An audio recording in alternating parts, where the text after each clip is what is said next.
உணர்வோம் ஆன்மீகம். அன்பர்களே வணக்கம். மனித பிறவியும் வேண்டுவதே இந்த மாநிலத்தே. சொன்னது அப்பரடிகள். சொன்ன இடம் சிதம்பரம் பெரிய கோயில். முதலில் மனித பிறவியே வெறுத்தவர் தில்லைக்கூத்தனின் அந்த கூத்தின் அழகைக் கண்டு அப்படி மெய்மறந்து மனித பிறவியும் வேண்டுவதே மாநிலத்தே என்று அவர் பாடியுள்ளார். இந்த நடனத்திற்கு மெருகு ஊட்டுவது போல சிதம்பரம் பொது தீட்சர்கள் ஒரு மிக அற்புதமான ஒரு காரியத்தை சென்ற வாரம் செய்துள்ளார்கள். சைவ சமயத்தில் மிக்க மகிழ்ச்சியான ஒரு தருணம் அது. வியாக்கிரபாதர், பதஞ்சலி மற்றும் உமாபதி சிவம் ஆகியோரின் வெள்ளி வார்ப்பு சிலா ரூபங்கள் பொதுமக்கள் தரிசனத்துக்கு வைத்து முறைப்படி தேவபாராயணம் சொல்லி சிதம்பரம் கோயில் மூலவர் சன்னதியில் சிற்சபையில் நடராஜன் திருவடிக்கு கீழ் விளக்கு ஏந்திய வண்ணம் வியாக்கிரபாதரையும் பதஞ்சலி முனிவரையும் வைத்துள்ளார்கள்.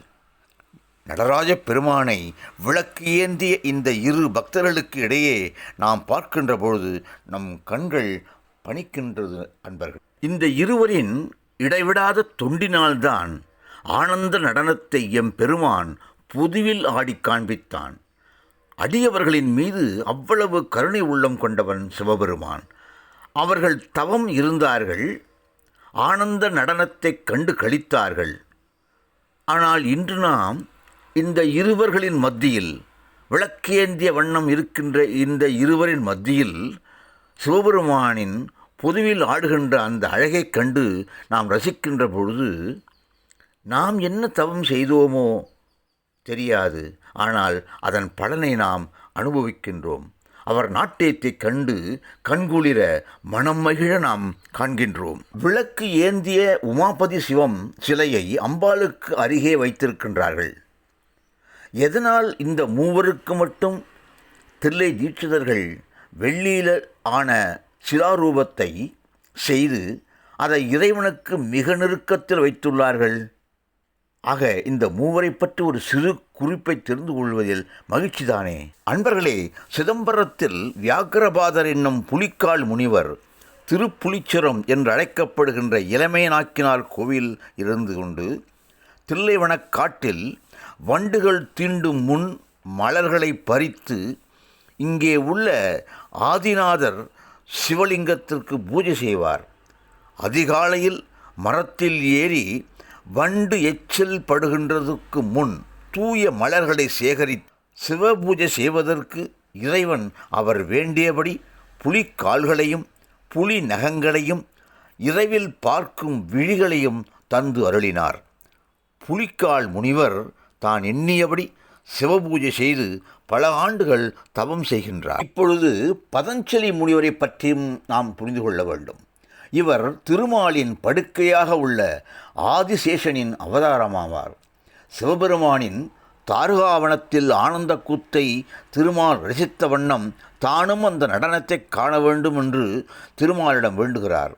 திருமால் சொல்லிய வண்ணம் சிதம்பரத்தில் அனந்தீஸ்வரன் கோவிலில் இருந்து கொண்டு வனக்காட்டில் உள்ள தில்லை வனக்காட்டில் உள்ள ஆதிமூலநாதரை வியாக்கிரபாதர் வணங்குவது போலவே பதஞ்சலி முனிவரும் பல வருட காலம் தவம் செய்கின்றார்.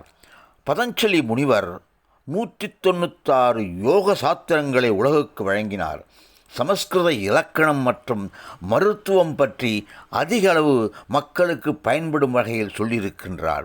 ஆக பதஞ்சலி முனிவருக்கும் வியாக்கிரபாதருக்கும் சிவபெருமான் திருவுள்ளம் கொண்டு தை மாதத்தில் வருகின்ற பூச நட்சத்திரத்தில் ஆனந்த தாண்டவத்தை ஆடி அவர்களுக்கு காட்சி தந்தான்.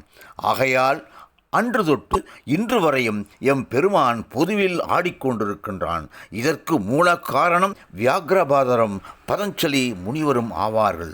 ஆகையால் தான் அவர்களுக்கு நன்றி தெரிவிக்கும் வகையில் இறைவனுக்கு மிக அருகிலே விளக்குகளை ஏந்திய வண்ணம் மெய்ப்பொருளை எது என்று நமக்கு காட்டியவாறு அமைத்துள்ளார்கள். இவர்கள் இருவரும் இப்படி என்றால், பதஞ்சலி முனிவரும் வியாக்கிரபாதரும் இப்படி என்றால், உமாபதி சிவம் என்பவரை பற்றியும் நாம் சிறு குறிப்பு சொல்ல விடுகின்றோம். இவர் தில்லைவாழ் அந்தணர் 3000 ஒருவராக பிறந்தவர்தான். சைவ சமயத்தில் சந்தான குரவர்கள் என்று போற்றப்படும் நால்வரில் ஒருவராக திகழ்ந்தார். மெய்கண்டா சாத்திரங்கள் எனப்படும் சைவ சித்தாந்த நூல்களை படைத்தவர். சேக்கிழார் புராணத்தை இயற்றியவரும் இவர்தான். இவர் மெய்கண்ட தேவரின் மாணக்கரான மறைஞான சம்பந்தரை குருவாக ஏற்றுக்கொண்டவர். உமாபதி சிவம் பிறவியில் தீட்சிதர் குடியில் பிறந்தவர். ஆனால் தீட்சிதர் அல்லாத ஒருவரை குருவாக ஏற்றுக்கொண்டார். விளைவு, மற்ற தீட்சிதர்கள் இவரை ஒதுக்கி வைத்து விட்டார்கள். நடராஜர் கோயிலின் பூஜையை செய்யவும் எந்த உரிமையும் அவருக்கு கொடுக்கவில்லை, மறுத்து விட்டார்கள். ஆகையால் சிதம்பரத்தை ஒட்டி வேறு இடத்தில் அவர் தங்கும் நிலை ஏற்பட்டது.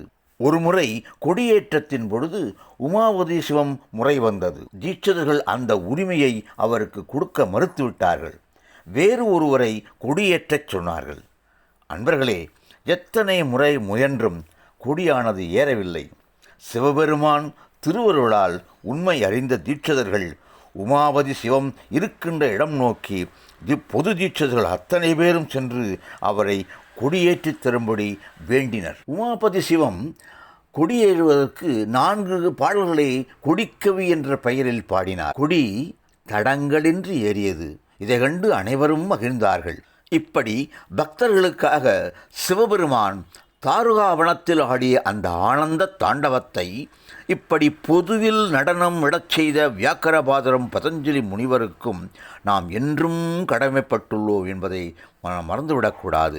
அந்த நன்றி உணர்வினால்தான் தில்லை பொது தீட்சிதர்கள் இருவரையும் விளக்குகள் ஏந்திய வண்ணம் வடிவமைத்து உண்மை பொருள் எது என்று நமக்கு தெரிவிக்கின்ற வகையிலே நித்தமும் நடராஜரின் திருக்கூத்தை நாம் காண்கின்ற வகையிலும் வசதி செய்து கொண்டிருக்கிறார்கள்.